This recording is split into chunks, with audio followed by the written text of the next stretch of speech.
How to write a balanced discussion. So what is a discussion? A discussion is an exchange of ideas and opinions.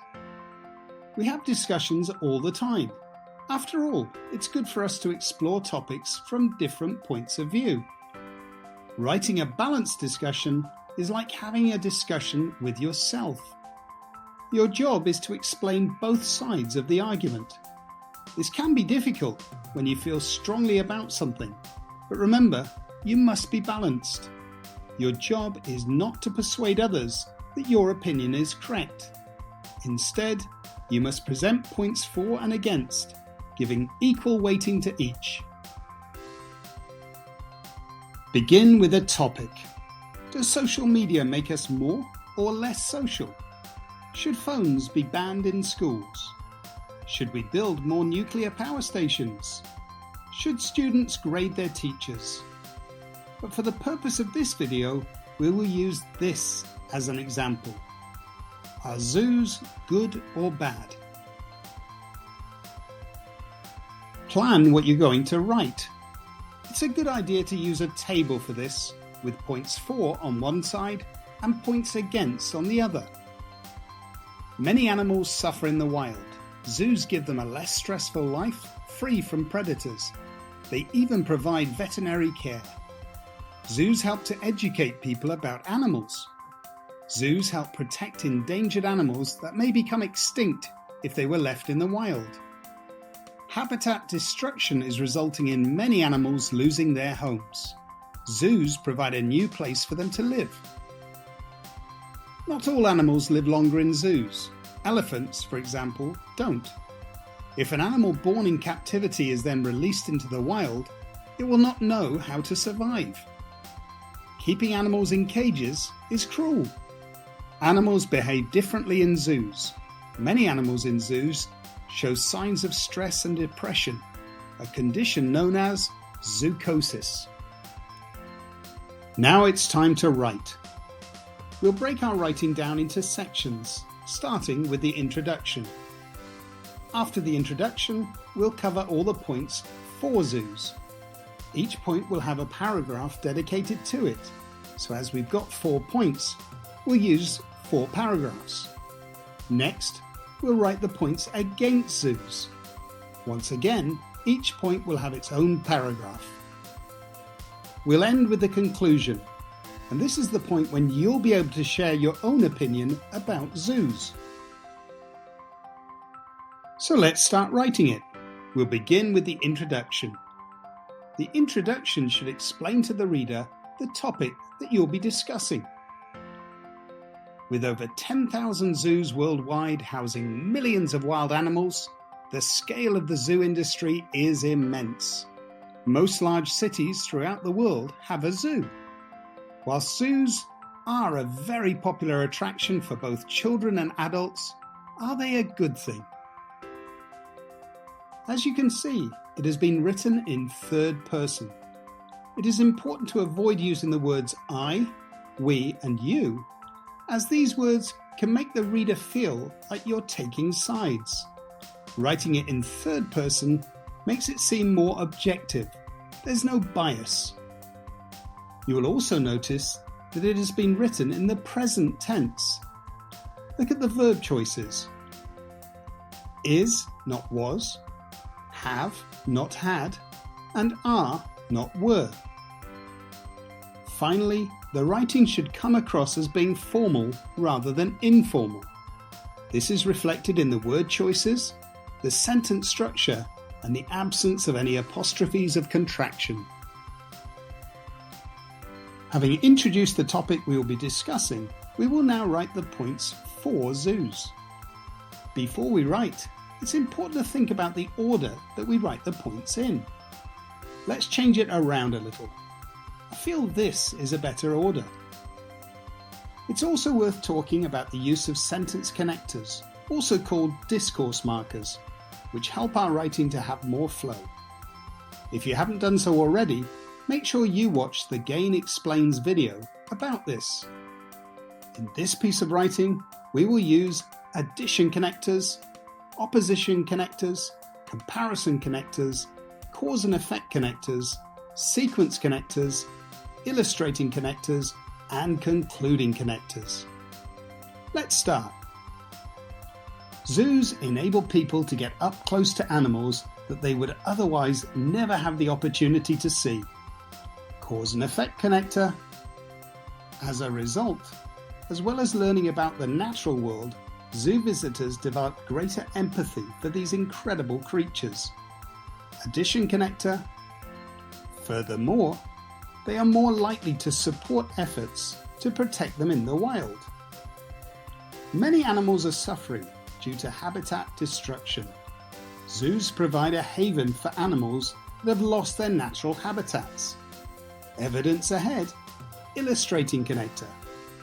For example, in Borneo, rainforests have been replaced by palm oil plantations. This is having a devastating impact on orangutans. Zoos give them a new home.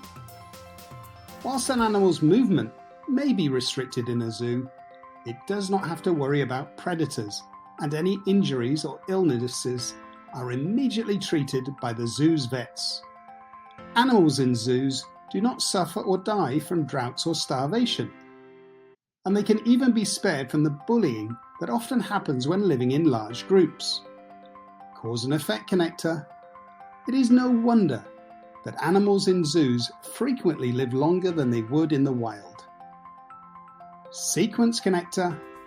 Finally, zoos can prevent animals from going extinct by protecting them, breeding them, and then reintroducing them to the wild. Evidence ahead. Illustrating connector.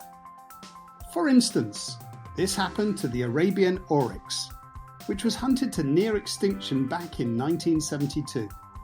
Phoenix Zoo began a captive breeding program for them, which resulted in 200 young oryx being born, many of which were reintroduced to the wild. On to the points against zoos. Once again, we'll think about the order of our points. I feel this is a better order to write it in.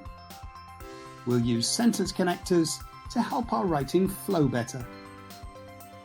Keeping an animal in a cage is simply cruel. It is not the environment it was meant to live in. While some zoos do make an effort to replicate the habitat these animals are from, most do not. Zoos do provide a home for animals, but it is an unnatural home.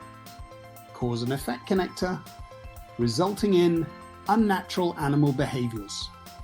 Many animals in zoos show signs of stress and depression, a condition known as zoochosis. When an animal is seen repetitively rocking, swaying, pacing back and forth, circling, or excessively grooming or biting itself, it is a sign of zoochosis. Visitors would get a better understanding of how animals actually behave if they watched a wildlife documentary instead of visiting a zoo. While some animals do live longer in zoos, some do not. Evidence ahead. Illustrating connector. This is exemplified by elephants. Captive elephants have a lifespan of about 40 years. In the wild, they often live for 60 to 70 years. Sequence connector.